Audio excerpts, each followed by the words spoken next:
Hello good afternoon सेवारो सम्पूर्णमा।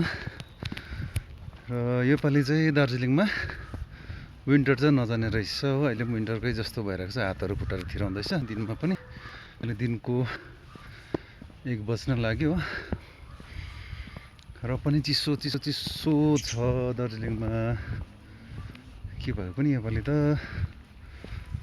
गरम महिना नचढ्ने रहेछ दार्जिलिङमा। बेलुका त टेम्परेचर बेलुकाको टेम्परेचर कति हुन्छ भने हिजो त कति 6 कि 7 कति थियो टेम्परेचर हो। खुट्टाहरू थिराउनु थाले फेरि अब दार्जिलिङमा